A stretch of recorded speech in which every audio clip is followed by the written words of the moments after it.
Begin the current Daf, Mesechtes Bava Kama Daf Ayin Vav. We begin on the bottom of Ayin Hemad Beis, second line up from the bottom of Yama. We're really just, it's the last few words explaining the previous Gemara, and then we begin, we resume discussing the halacha of Mishnah regarding what are cases in the opposite of a prior Mishnah of when will we say that you will be chayiv for Dal V'Hei, and the similar cases when you will not be chayiv for Dal V'Hei. Should correspond to Bakatzach and Chesed, turn to Epachaim, throughout the entire world.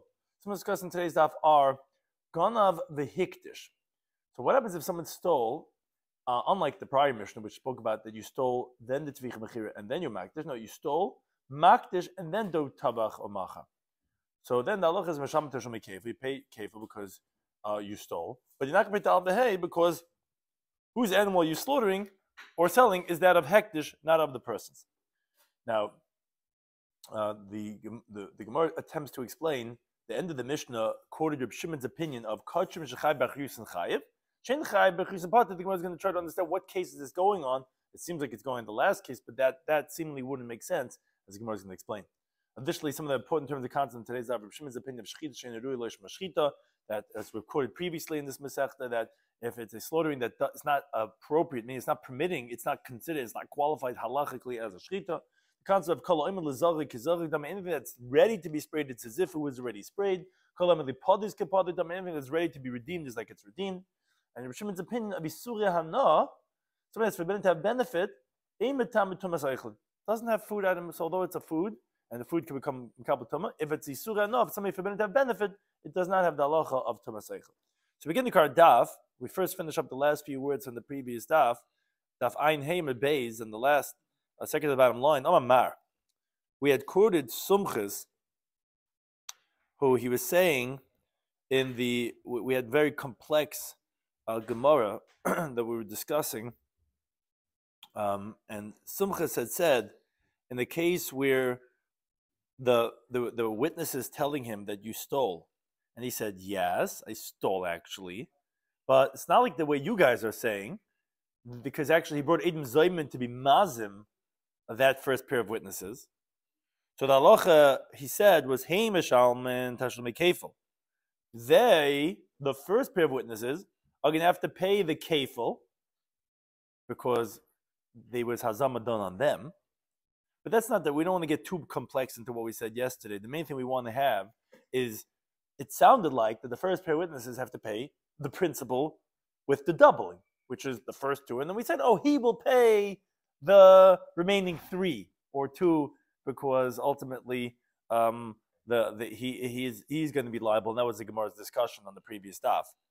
But the problem is midikamoid the ganav, and that's what we were explaining. We said that's not really hayda because it's eidishiyat. I mean, it was eidishiyat chalazim. We had this whole discussion. But the point is, but once the ganav is maida and he says yes, I stole, so then keren by Shloimy. So then he should have to pay the principal. In other words, I understand the penalty of the kefil that they wanted to cause him a loss. Those first false witnesses, where it wasn't yet a hamada, but then they didn't have a court case yet. So the guy could have said, "I would have admitted, I would have been pater." So fine, they wanted to incriminate him, and then he's mazim them. So I understand why they have to pay that doubling. But the principal, he's obligated. He's admitting to that they wouldn't have caused him a loss that he's owing. So why are they paying for the kefil? So the Gemara just clarifies. Today you have to read it as a continuing type of Ayin Vav Medalev. Tashlumi did kefil. In other words, they paid the kefil. He pays three besides the principal. So this time we said that they paid the kefil and he pays the three. It means actually he pays the three and the principal. They just paid the kefil. As Taisa explains on the previous stuff, also you have to say some type of idea that it doesn't mean they pay the double, meaning the principal with double that amount. They pay only the double, not the principal.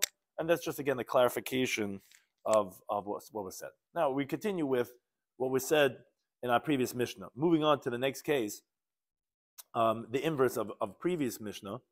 Ganav v'Hikdish. If someone stole an animal, and then he sanctified it, and then he slaughtered or he sold it, the halacha is, he's going to pay Mesham Teshumi Kefil, as we said in the Mishnah. He's going to pay the kefil, obviously, because he was caught that he stole something. But he's not going to pay 4 or 5 times the amount.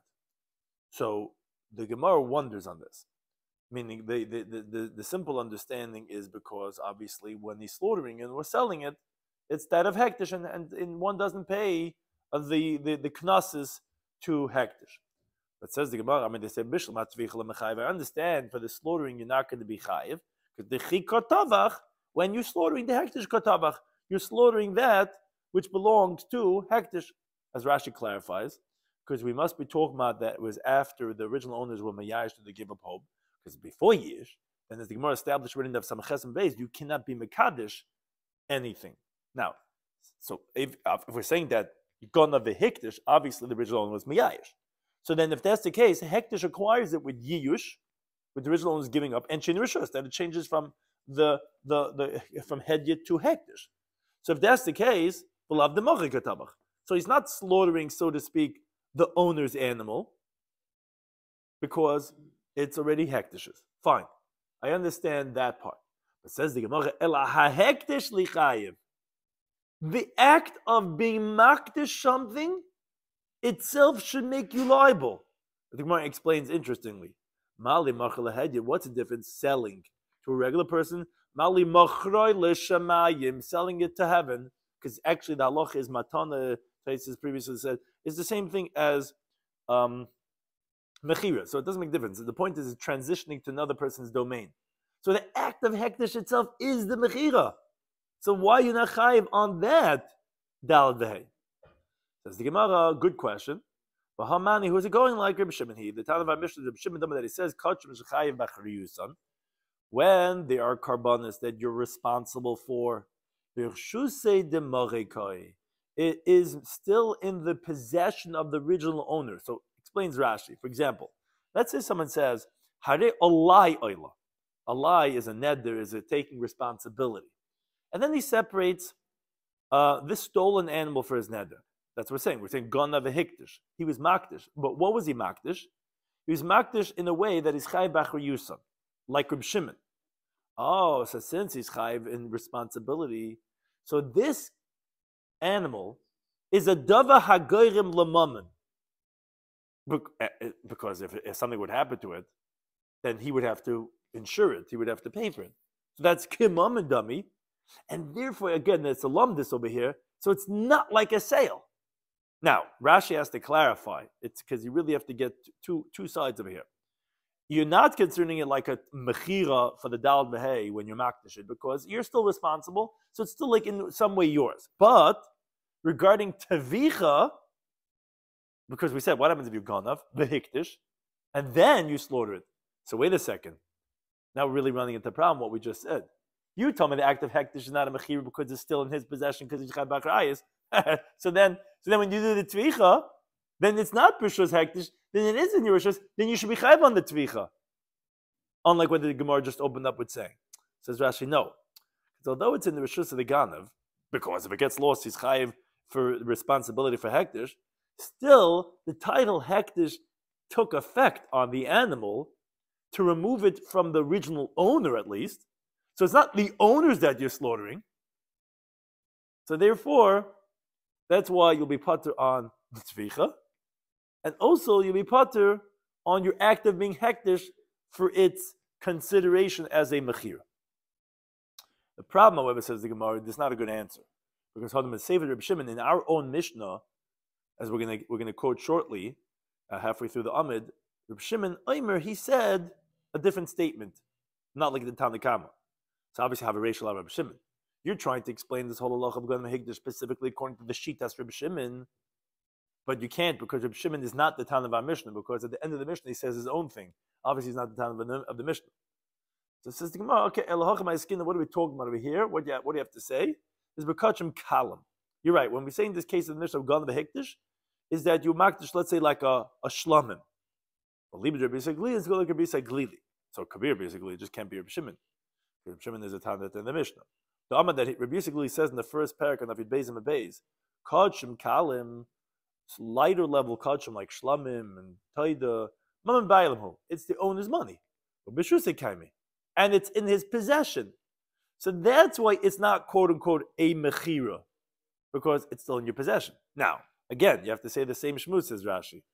but it is removed from the original owner, the victim that was stolen from, by calling it hektish, so that when you slaughter it, it's not the owners that you're slaughtering. Rashi brings another interpretation, but he has difficulties with that pshat. Now, says the Gemara, wait a second. So you want to tell me what's the case of Ganav Hikdish? It's kind of like basic lily.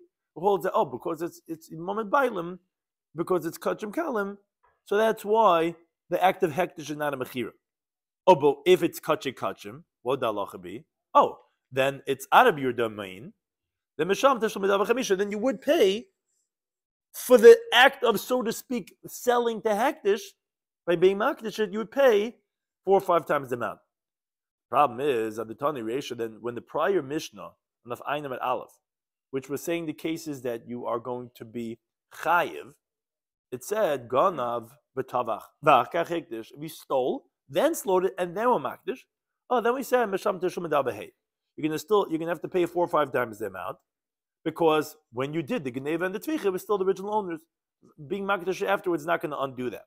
Now, it sounds like that the Mishnah wasn't able to find a case of liability with these types of variables after the hektish. It's only because you first did the Geneva and the Tvicha, and then you're makdish. Says the Gemara, but you can make it a differentiation and say a case of liability even in the case of where you were makdish before the Tvicha. Because you could say like this, and when did we say, like the halach of our Mishnah, that you're going to be pater when you were ganav the hikdish and then you were tabach b'kashim kalim? As we're trying to explain, that's how the Mishnah, the halach of our Mishnah is going, like a basic luli. B'kachim in the same type of a case, you'll have to pay 4 or 5 times of the act of being makdish, which itself is considered like a mechira to akdish. So what's geis the dav and zogin? What do you have to say that it's talking about ganav b'tavach v'achar hikdish? What do you could say chiddush in the case itself? Ganav v'hikdish or b'hekdish of kachim, not kachim kalim, and then you pay dal v'hei. So the Gemara has to fall off of that answer also. Ella rather says the Gemara lo'olam loishna kachim loishna kachim kalim. You're right. It doesn't make a difference. Both cases you're going to be pater. Now, but then you have the kashalach. You have the question you were asking. The original question, the act of being makdish is a sale to hektish, and that itself should be mechayiv yudal v'hei. Says the Gemara, the Gemara has a smart differentiating. When you sell an animal that you stole from this victim to a regular person, before it was sold, the ox is called on the name of the ganav. It's his ox. It was called Turah de Reuven. Now that he sells it, it's called on the name of the buyer, Turah de Shimon. It's Shimon's ox. But when you quote unquote sell it to heaven, meaning when you makdish it, Turah de Reuven, originally called Reuven's ox, Bahasha Turah de Reuven, it's still called Reuven's ox. The name of the makdish is still on it. It's called the oila of that person. So therefore, that's why we're going to say it's not going to be considered as mechira, because it's like still yours, even when you makdish it. In contrast to a regular mechira, when you sell it to a regular person, it's not yours anymore. That's when the Torah is mechayiv yudal. But hey, that answers the question why the act of being makdish itself is not a mechira lashamayim. Now, to halach of the Mishnah, as we quoted that Rabbi Shimon Aimer B'chulu, he says something that it's hard to translate. After this case of ganav v'hikdish, the Mishnah ends off with Rabbi Shimon's following statement. Shimon says, "Kodshim that you're chayiv in the achrayis, you're going to pay dal v'hei. If you're not chayiv in the achrayis, you're going to be potter from dal v'hei." So the Gemara originally understands that it's going on the last case of ganav v'hikdish v'achakach tavach. So Amri, they said like this. Nehi, the Sabbath Reb Shimon, although you could say Reb Shimon holds, what's the difference if you're quote unquote selling it to a regular person or quote unquote selling it to heaven? As Rashi explains, the Gemara assumes, and it's a cheshbon over here, that because of the slaughtering, Reb Shimon is not going to hold you liable. Why? Remember, there's 2 cases when we talk about Dal V'hei. There's Tvicha and there's Mechira. Because even if someone separated, let's say, the animal that he stole for the purpose of being a neder, with the insurance and the responsibilities on him, it already has been removed from the original owner's possession.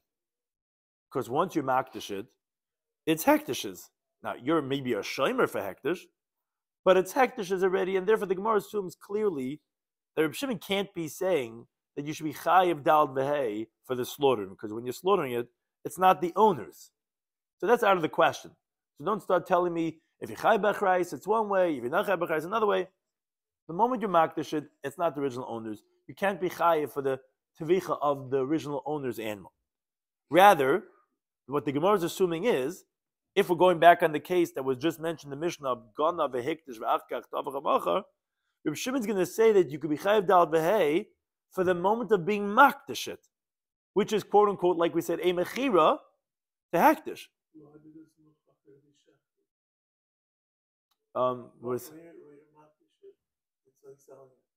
Yeah, we're saying when you makdish something, it's like, okay, it's transitioning to hektish, to Hashem. So like that itself is a sale. Well, even if it could be, you could buy it back, so to speak, with pidyon. But the point is, you sold it. It transitioned to another domain.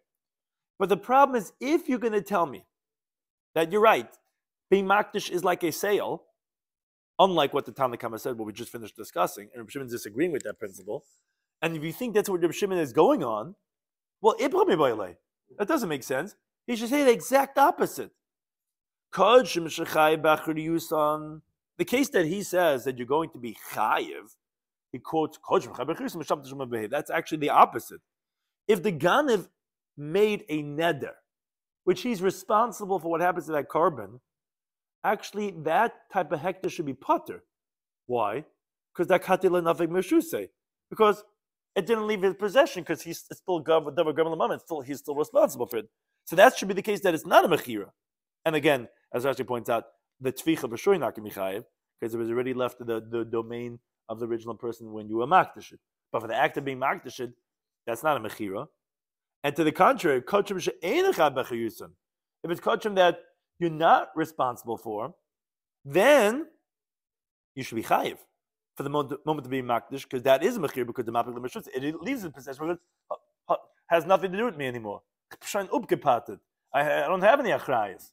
So how can we understand that Rabbi Shimon saying Kodesh Rabbi Chiyusin is the case of B'Sham Tishma B'Dav should be the exact opposite?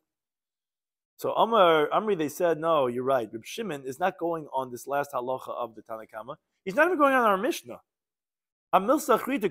He's going on a totally different teaching.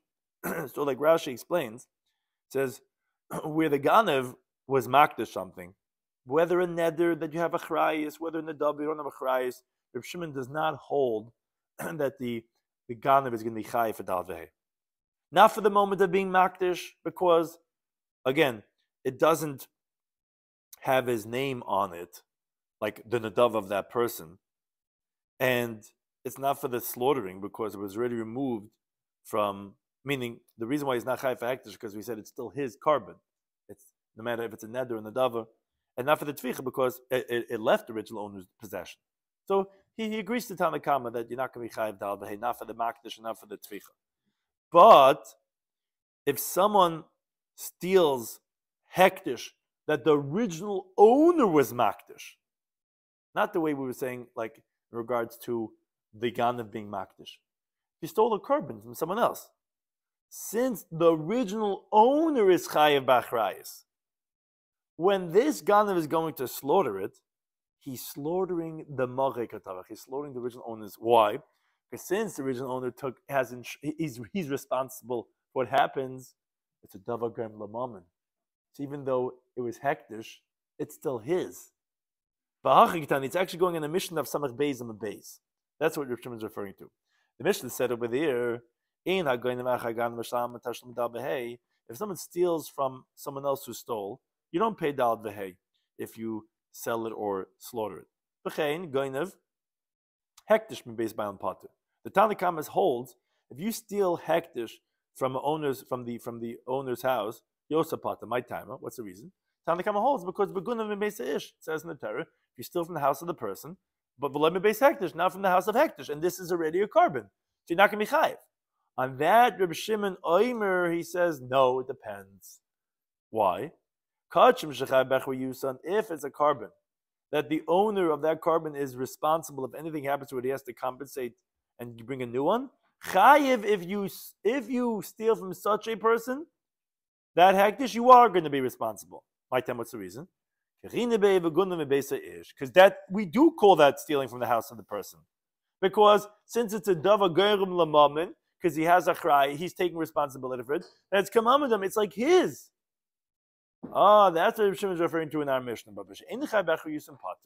If he didn't take responsibility, you put the not from his. He's not stealing from him. It's hektish's, and that's the case again that we were talking about. But then says the Gemara mechti. Okay, we clarified Rabbi Shimon's going on. It's not going on this Mishnah. It's going on the Mishnah of Samach Beis. But says the Gemara Shemin Rabbi Shimon.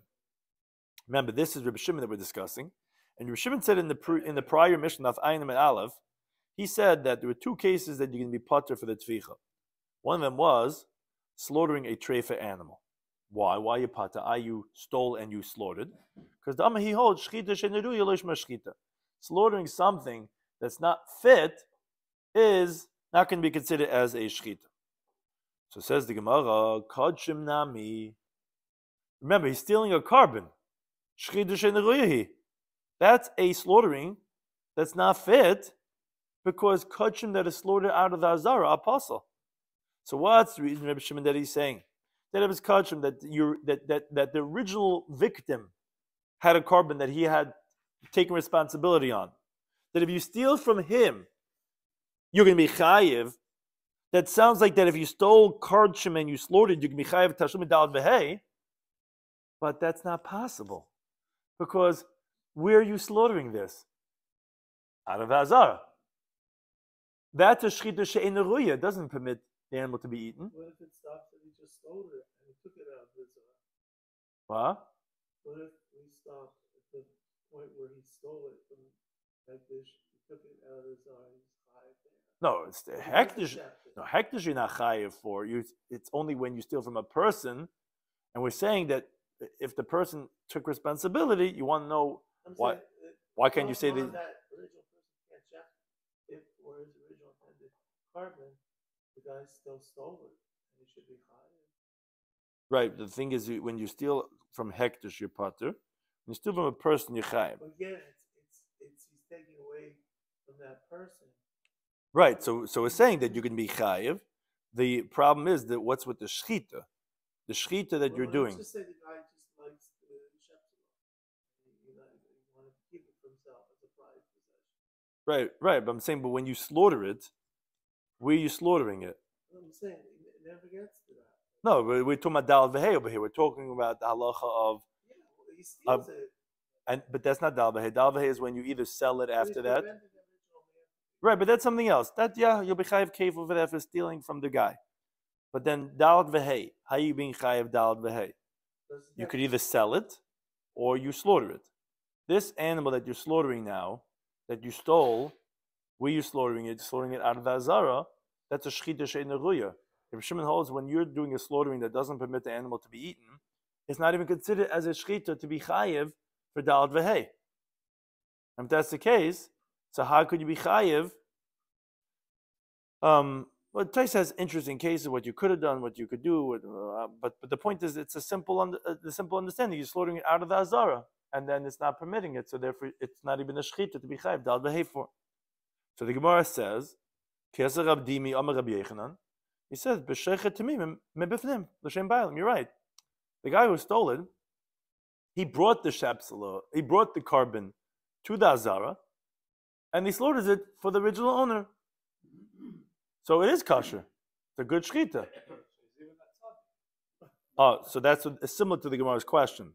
The Gemara said, but I don't know if it's a tzaddik, but the Gemara says, but he returned the principle to the owner because you tell me that he slaughtered it for the purposes of the bailim. So what did he do wrong? What do you be mechayev him for? It was brought for the owner. So and he says, shenish bechadam. So what happened was, no, you're not a tzaddik because what happened was you never really returned it. I mean, it's not really about that. It's really about did you return it to him. The Gemara is saying that you didn't really return it to him because although the shechita was ru'uya, because at the time... You cannot be mezakeh him with something it's not in your right to do so. Right. You could be mezakeh if I make you a shliach. Right. So how is this a zikr? Right. Yeah. Right. But it's not so much about that. The Gemara's question was really about, but you're returning it to him. But it's not really a mezakeh. The word is the guy wanted. He was bringing a carbon, so you brought the carbon for him. Like he had a package to mail. He had something at the mail, right? You sneak into his house and you go to his dining room table and you take out the package and you put it into the mailbox, right? You're still doing it without him making. No, mask him. That itself was not really appropriate. That wasn't ethical, and maybe you were over. Could be, but the point is you gave it back to him. And you did what he needed to do. You gave it back to him. You didn't. It's not stolen from him. He has the tracking code on it. The point is it's back in his possession. And here also, when you brought it as a carbon, so the Gemara says that no, what happened was it was a shchita ruya, so you could be chayiv for a tvicha because that's the only way you're chayiv. So hektish, the only way it's kosher is when you do it in the azar, but the blood spilled out. So it was a good shchita, but you never give it back to him because the carbon never ended up going through. So therefore that's why you can be chayiv dal b'hei. It would go through. Then you gave him back his animal. You gave him what he wanted it for. But since the blood spilled out, so that's where you can be chayiv. That's one approach. Kiasa Ravan, when Ravan came, Rabbi Yechanan, he said the name of Rabbi Yechanan, that b'sheichet timimim bifnim shaloi l'shem bailam. You could even say he's talking about that he slaughtered when it was unblemished, because remember, if it's blemished, then you're not supposed to slaughter in the azara either. That's also a problem. You slaughter unblemished, that the animal that was stolen in the azara, not for the purpose of owner. So like Rashi explains, that is still a shchita ruya, as the opening Mishnah Masechta Zvachim teaches. All the karbanis that were slaughtered shaloi l'shma are kosher, besides two exceptions, but the principle wasn't returned to the owner, because the Mishnah tells over there shloi olabam shem chayva. When you do it shaloi l'shma, it's not going to fill the owner's obligation, but it is still kosher shchita. The animal could be eaten. So that's another way how to say how it's going to be a shchita ru'uya to be chayav dal b'hei, but you never give it back to him because it's not fulfilling his obligation. He's got to bring another carbon. So that's another approach how to say how you can be chayiv without being considered as if you gave it back to the original owner. Tintamid Beis, B'shlakosh Amar, which Taisa says that really is not going on our sugya, but he explains B'sheichet bali mumen, where you slaughter when it's blemished, but then that slaughtering is permitted b'chutz, out of the azar. So that's again another way of taking this carbon, this hektish, and if it's blemished, of slaughtering it out of the azara, it's going to be a shchita ru'uya. And again, without fulfilling this guy's obligation, so it's not considered as if returning it to him, so then you're going to be chayiv for the tvicha. Again, we just had to figure out how, according to Shimon, that you're going to have a shchita ru'uya in the case of hektish that was stolen. Toy bo rebelazah. Toy is like a terminology of it, like he's trying to smell his jug, as the Gemara brings elsewhere. In other words, Rabbi Lazar was analyzing this and he was asking, which Machlekes Rashi and Tais is actually what is he going on? But Rashi says he's going on Ravin, meaning the last two approaches that the Gemara brought. It said when Ravin came, he said from Rabbi Yechanan that is talking about where you slaughtered either tamimim b'finim shaloi l'shem bailam, or it's shechtim bali mumin b'chutz. So on that, as the Gemara, asked Rabbi Lazar, he says, wait a second. Rabbi Yechanan, shchita materis? Taisa learns is going on actually the case of when the nishpach hadam, when the blood spilled out. But he says, you think that slaughtering is what permits it? How are you calling this a shchita ru'uya? You say, what do you mean? It was a regular tamimim that was shechted inside. Just shlei l'shem ba'al. That's a kosher shchita. But it's not true. The shchita is not what permits. The spraying of the blood is what permits. So interestingly, that's what, and Taisa's pshat makes sense because the blood was spilled out. So Taisa's saying whatever it wasn't a shchita ruya. But the way Rashi obviously is learning is that at the time of the slaughtering, shchita wasn't ruya, meaning a regular animal, a chulin animal, when you shecht it, that shchita permits it. Kachim is not like that. Kachim just slaughtering the animal doesn't permit it. No, it gets permitted. You could eat shlamim, you could do all these things. Oh, yeah, but you could eat it. It's only after the blood is sprayed. So when you're doing the shechita, it's quote unquote ein ruya, because it's not the shechita that permits. So how could you call it that it's a shechita ruya? It's a shechita she'ein ruya. Again, that's the way Rashi is explaining the Gemara's question, and so too l'Resh Lakish. His case, shechita materes. You think the slaughtering is what permits it? V'lepedim materes, but redeeming is what permits it. Which, as Tosfos explains, evidently we're talking about that it wasn't redeemed yet, because if it was redeemed, then what would be the question? It is the slaughtering of the Balmum outside that's permitting it. So he says evidently that we're talking about that it wasn't redeemed yet, but it could be redeemed. I mean, the Balmum, when you have a carbon that develops a blemish, it has to be redeemed ultimately. It could be slaughtered outside because of Balmum, but it's not permitted until you actually redeem it. So again, according to Shlakish, how is that a case of shechita ru'uya?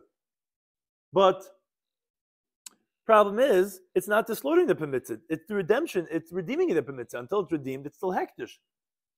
So that's Rabbi Lazar's question on both Rabbi Yechanan and Rish Lakish's interpretations, that when you're dealing with kachim, it's not so simple. It's not the slaughtering that permits it. So it's not going to be a shechita ruya. It's either the zrika when it's real kachim, when it's tamimim, or it's the padiyah when you're dealing with balmum. So how are you calling this a shechita ruya? The Gemara answers, ishta mitzvah. Rabbi Lazar didn't know of Had Reb Shimon. Shimon, who we're actually discussing, says the following principle. Whatever's ready to be sprayed is like it's sprayed. Whatever's ready to be redeemed is like it's redeemed already. So when you have a blemished animal, it's like it's redeemed because ultimately it's going to be redeemed, which Rashi clarifies and Tosfos discusses also. We're talking about that this carbon, this hektish, was originally blemished. Because if you were makdish and then it developed a blemish, then actually you cannot redeem it after it's slaughtered.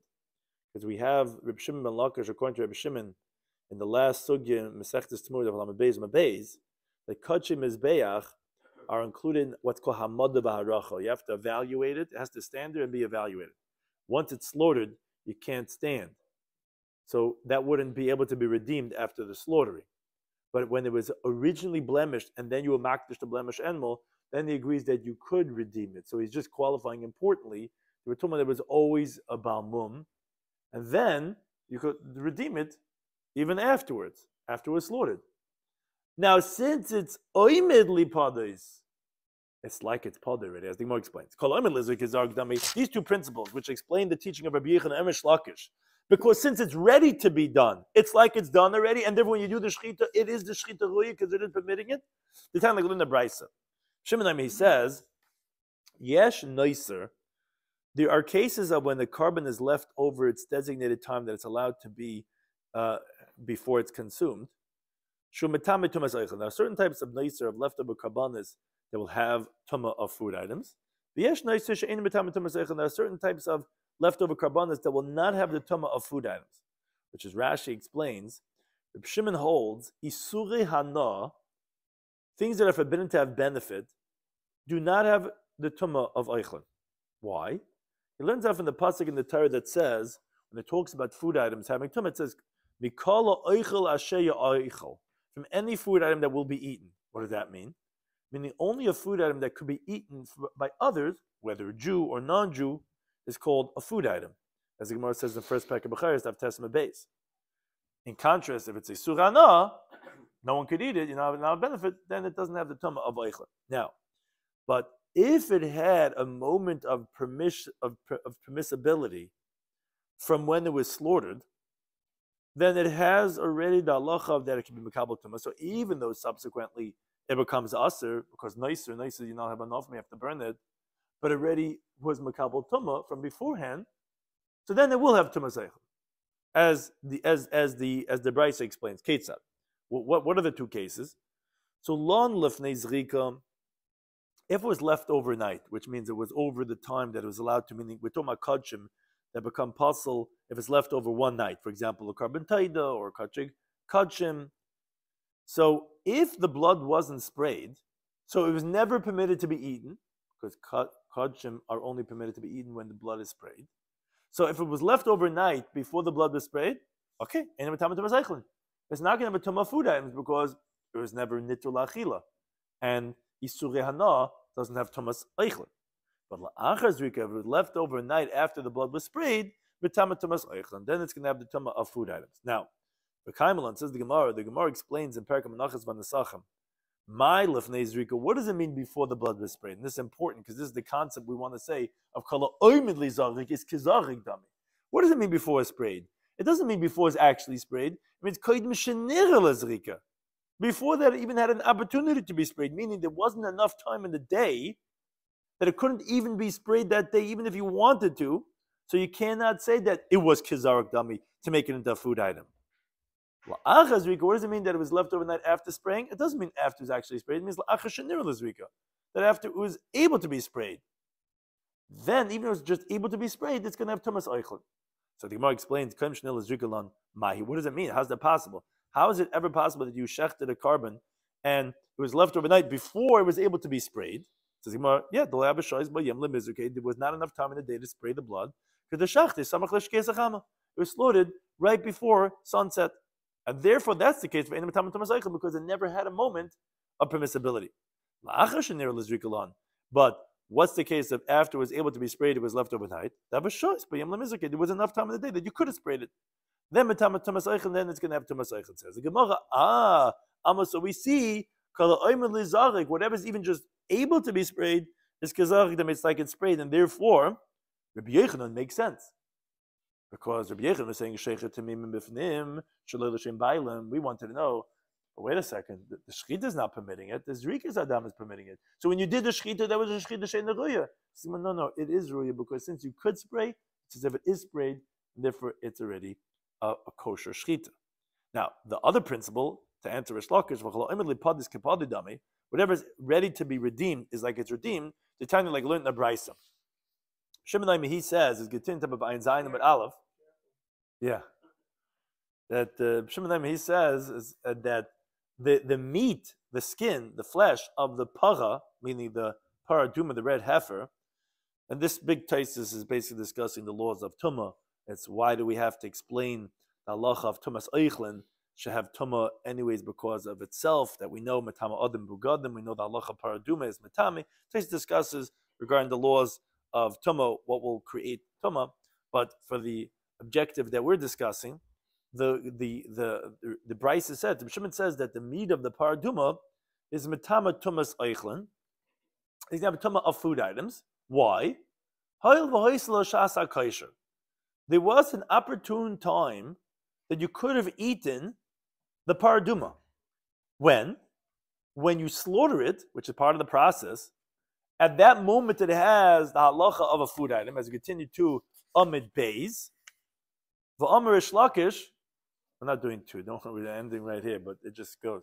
V'amar Rish Lakish says, what type of shasa kosher did the paraduma have that you could have eaten it? Rabbi Shimon says, and again this Rish Lakish that we're explaining for Rish Lakish and Rabbi Shimon, para niftis, a paraduma could be redeemed even when it was already slaughtered, on the pyre where you burn the paraduma, which is the whole point, you burn it and then you take the ashes, and that's the way you purify a person that has tumas mes. Like the halacha, which we know, as the Gemara says in Masechtas Menachos, if you find a better one, you could redeem the carbon to buy a better carbon. At that moment when it was slaughtered, before you're about to burn it, you could redeem it. That's the shasa kosher. Because although it was never redeemed, even so, it's considered a food item. Hence, the paradum will have the halacha of tumas eichlin, because it's a food item, because you could have redeemed it. Says the Gemara, almost so we see, to answer for Rish Lakish, whatever is able to be redeemed is like it's redeemed. So now we understand the halacha of Rish Lakish. When the ganav steals a hektish, which we said, what's the case talking about? It was blemished and was slaughtered outside. So then Reb Shimon saying that you're going to be chayiv Dalad Vehei, how is that possible? We said even if you're going to explain it, that it's talking about that, because you chai bachrayis, so you're slaughtering his, even though it's hektish, because he's chai bachrayis, so it's like a Bava Kama Daf moment. But we said, but the shechita is not a kosher shechita. We said it is kosher shechita because it's balmum. Balmum you could shecht outside. But we said, but what do you mean? It's not the shechita that permits it. It's not shechita she'enachuya. It's the pidyon that you're going to do that. But the Gemara just explained, as we see Rish Lakish himself, L'shitasa, he says, it's like it's redeemed already. And we see this principle by the paraduma. Paraduma is going to have Tumas Eichlin, even though it was never had a time that you technically could have eaten it because you have to first redeem it. But since you could have redeemed it, it's like it's redeemed. That's the same thing over here. Thank you, Turan, and for hosting us.